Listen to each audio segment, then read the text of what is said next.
پاک China joint chamber of commerce and industry میں نئے چینی سال کا کیک کاٹا گیا۔ اس حوالے سے خصوصی تقریب کا اہتمام کیا گیا۔ کیک کاٹنے کی تقریب میں صدر Pak China joint chamber of commerce and industry موزم گرکی نے خصوصی خطاب کیا۔ Secretary general Pak China joint chamber of commerce and industry Salah Uddin نے خطبہ استقبالیہ پیش کرتے ہوئے تمام مہمانوں کا شکریہ بھی ادا کیا۔ کیک کاٹنے کی تقریب میں چینی بزنس کمیونٹی کی جانب سے سابق صدر Pak China joint chamber of commerce and industry Wang زیائی نے خصوصی خطاب کیا۔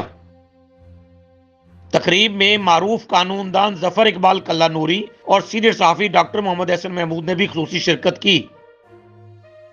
معروف بزنس مین مسٹر عامر اور چینی بزنس مین مسٹر احمد نے بھی خصوصی شرکت کی۔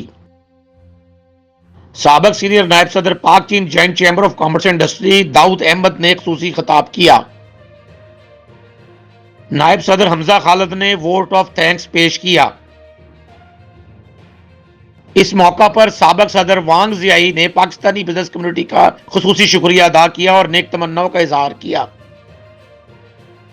صدر Pak China joint chamber of commerce and industry موزم گرکی نے اس موقع پر پاک چین دوستی کے حوالے سے خصوصی تعاون پر زور دیا اور دوستی کو مزید مستحکم بنانے کے لیے اکانومی کی بحالی پر خصوصی توجہ دلائی۔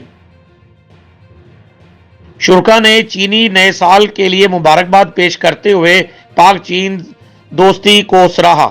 جی چائنا کا جی آپ کو پتہ ہے کہ آج چائنا کا نیشنل ڈے ہے، تو اس کے پوائنٹ آف ویو سے میں یہ کہوں گا کہ ہم first of all best wishes اس نیشن کے لیے۔ انہوں نے کووڈ کے بعد جیسے ریکور کیا، انہوں نے ورلڈ میں یہ بتایا ہے کہ ہیومینٹی کیا ہے، اور اس کو اگر بڑے سے بڑا بھی کسی جگہ پہ ڈیزاسٹر آ جائے تو اس سے کیسے کور کیا جاتا ہے، یہ اس نے پروو کیا ہے۔ اور یہی بات ہے کہ آج میں ان کو یہ اسپیشل ڈے پہ ان کو بیسٹ وشیز دیتا ہوں اور ہیپی 2023 فار چائنیز پیپل۔